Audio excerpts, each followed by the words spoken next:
Good morning, welcome back. Today we are going to be putting these speakers in the Princeton Chorus 2x10. So I just figured we'll take a quick look here at the difference in them. Like I said in the last video when we unboxed them, the new Celestion 10s are a little deeper than the old Fender speakers. The magnets on the Fenders are just a little bigger. They're both 8-ohm speakers. These are actually 25 watt and these are 30 watt. And we'll just go ahead and take a quick look at the cones too. This one is just trashed, but these can be reconed. So if I don't recone them, I'll put them up for sale on Reverb so somebody else can.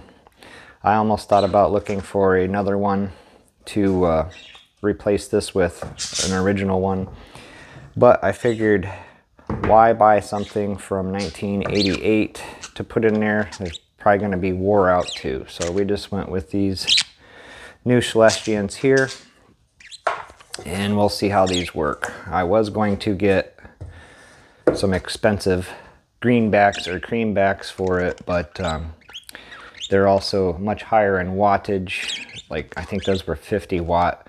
The amp itself is only a 25 watt amp.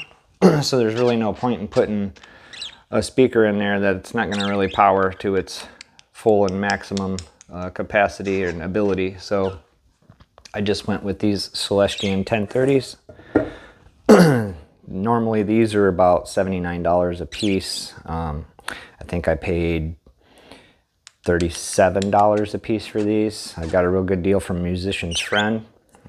Everybody else is asking, like I said, about 80 bucks a piece for these. So saved a lot of money there because the greenbacks and the creambacks are like $100+ each. So anyways, without further ado, we're going to go ahead and get them mounted in the amp, because as soon as we get these in here, I have another man that we will introduce when he gets here coming to test the amplifier, because he can actually play guitar. I am not good enough yet to get on the camera and try to do anything. I don't want to embarrass myself, so I'm going to let somebody that absolutely knows what they're doing come over here, play guitar, and test the amplifier. So just to reiterate on the amplifier again, in case you're watching for the first time, this is a 1988 Fender Princeton Chorus 2x10. When I got it, it did not have wheels on it. It had the black Tolex on it that was in really poor condition. It had the silver speaker grill cloth on it that was also very stained, nasty, and in poor condition. Obviously, you've seen the speakers. One works, but it farts and vibrates when it's operating, and the other one is completely locked up from the voice coil overheating. This did not come with the foot switch when I purchased it, so I did find an original foot pedal for it. The reverb tank I still have to bolt in. I wanted to get another one of those. As I talked in my previous videos, I wanted to get a bigger one with 3 springs in it, but everything that I read on it, the values and everything, you have to match with the amplifier, and I'm not a tech geek like that, so I figured if it's not broke, don't fix it, and if I don't know what I'm doing, don't change it. So anyways, we're gonna have to get that screwed back in here as well as these speakers.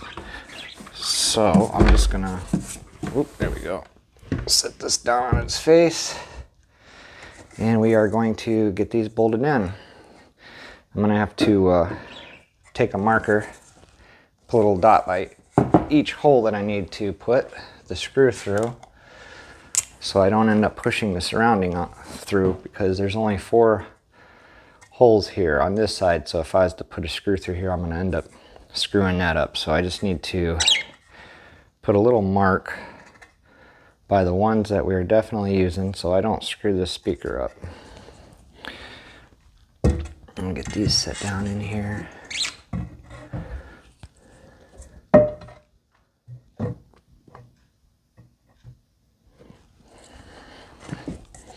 So hopefully this will sound really good, because it made no sound at all when I purchased it. And we will have to do a comparison with my dad's. If you look at my previous videos, you'll see that I actually found one of these in absolute mint condition. We're talking like brand new condition. And we will compare that with this one to see if there's any kind of difference in sound because of the new speakers.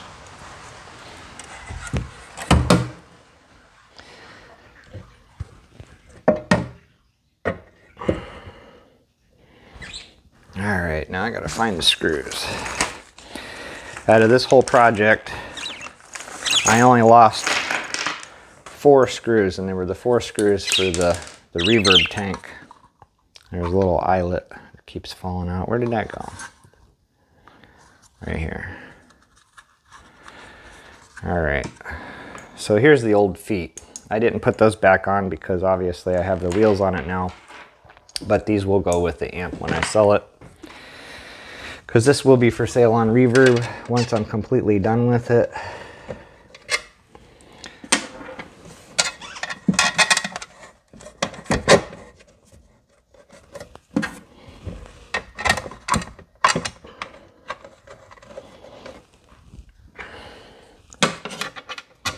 This took me a lot longer than I wanted to.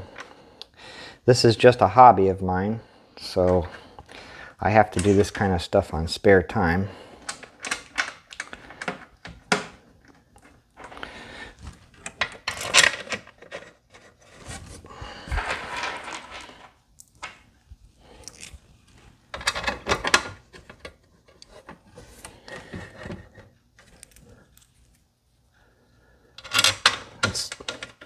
It's too bad that this wasn't a more powerful amp and actually worth more money, because I would have put the nicer speakers in it.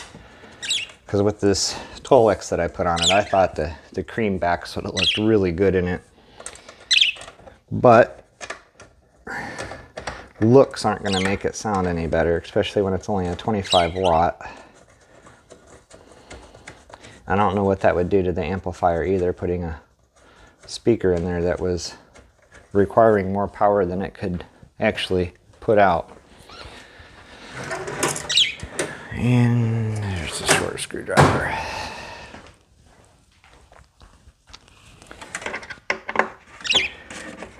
So the man that we have coming over to test this is probably going to be on the channel a whole lot, so we'll see what happens with that. I really needed somebody here that knows how to play and stuff until I can get better. I'm not getting on the camera because I don't know enough to sit there and play for you guys. I wish I did, but unfortunately I haven't got to that learning stage yet.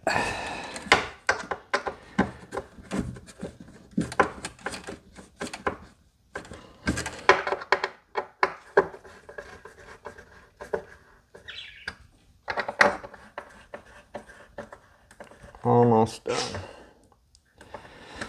At least with this part. And I still gotta get the reverb tank in here and mount the little holder bracket for the RCA cord.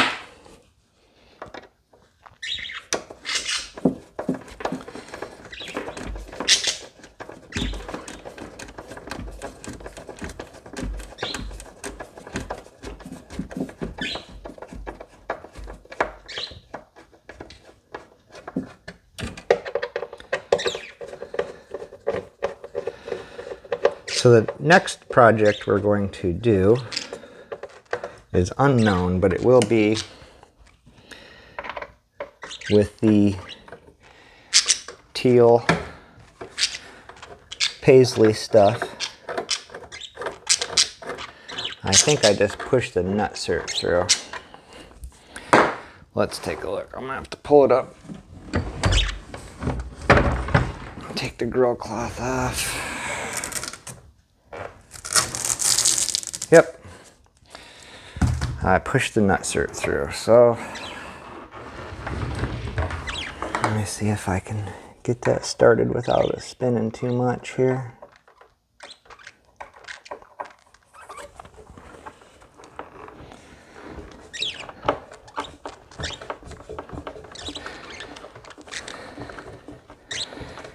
So yeah, I replaced all the Tolex on this. When I had it all apart, I rattle canned all this and the inside of it black again.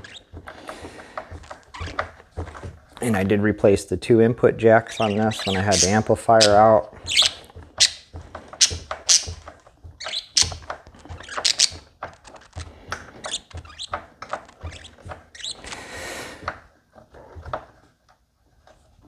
So I could have got away with just replacing the input jacks and finding another vintage Fender Music speaker to put in here just to make it work again, but I figured it was in poor condition.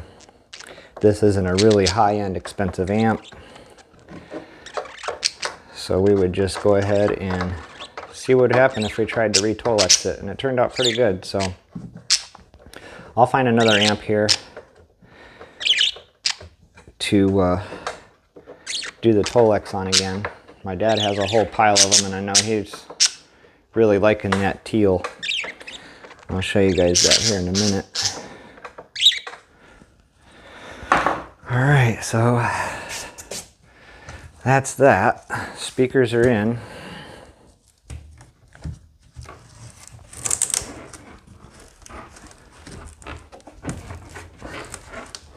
You can no longer see through it now when I talk about it. So now we gotta hook these up. And I can't see that way, so I'm gonna have to lay it back down. I'm gonna have to spin the speaker because this won't reach. It's gonna have to be here on the side. This top one, however, will work. So I'll go ahead and get that hooked up while I'm here.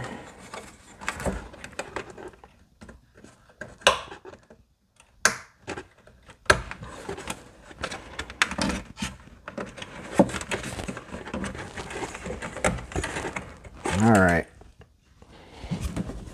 So let me show you what I'm talking about here.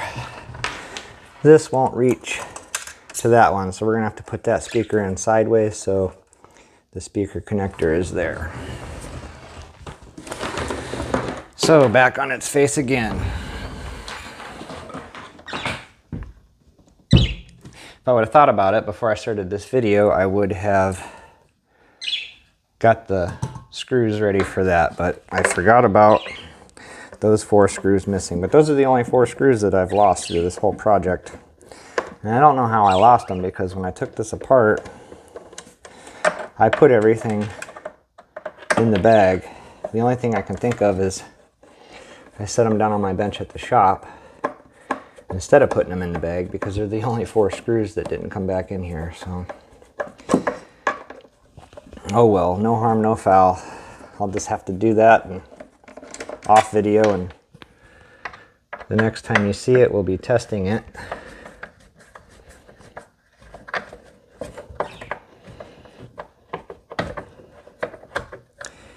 And there goes that stupid nutsert again.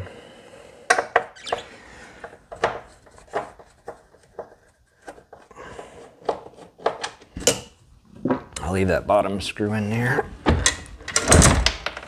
so it doesn't fall. I have to take this back off again and get this screw out.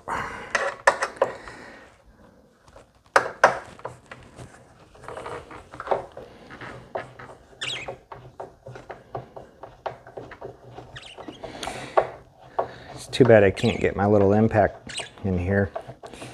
Make quick work of it. But there's not even enough room for a regular screwdriver, so that's not going to happen. All right. Back on its face again.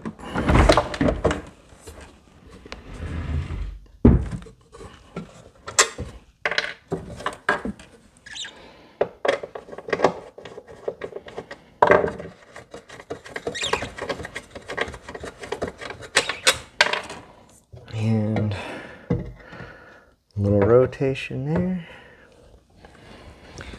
Alright, where'd the other screw go? Okay, they're all there.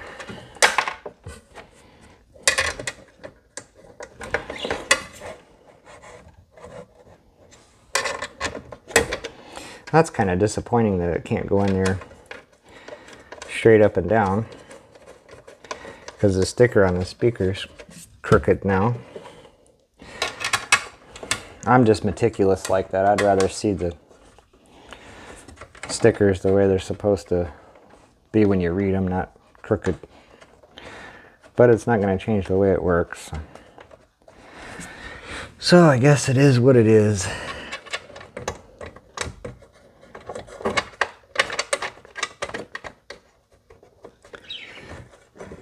Yeah, I'm just going to hold it this way. I'd never thought of that.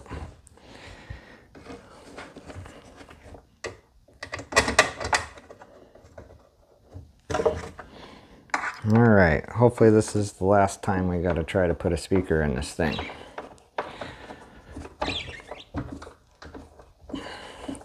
After I replaced the input jacks on it, I had the amp laying on the table. Obviously not in the box here.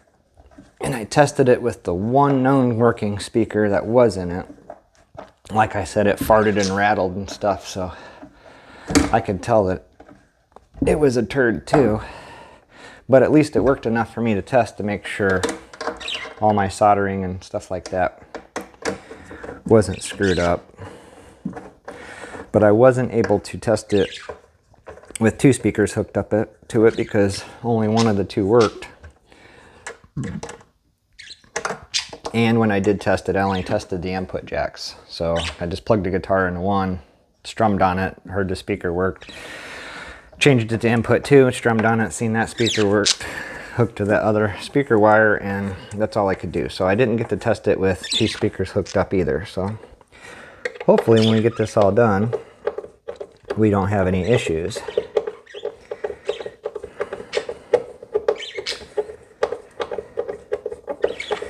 And again, I am no professional. I'm just an average, everyday person who enjoys and likes guitar stuff, and I like to tinker with it. So if you're like me and you don't know too much about this kind of stuff, but you like to tinker around, I'm trying to prove to you guys that you can do this all on your own. You don't need to take stuff to a guitar shop and spend a lot of money to have it fixed, repaired, or modified. Boy, it still just barely makes it. Alright, well, it's in though. So let's put the speaker grill back on one more time.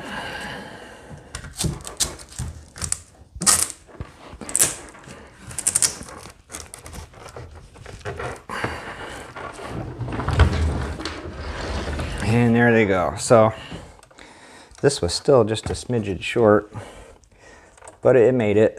And this one up here definitely made it, but yeah, I don't like how that's crooked. But it is what it is. So the one last thing I got to do too is before I screw this down, I have to look to see if the red goes in the in or the out. I was unsure about that, so when I did test it, I used red for in and black for out.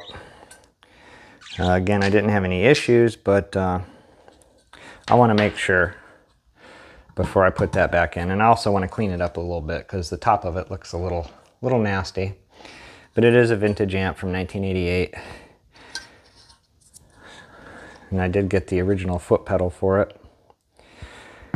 And I'll have to throw a cord in there. I did replace the holder that the foot pedal goes in.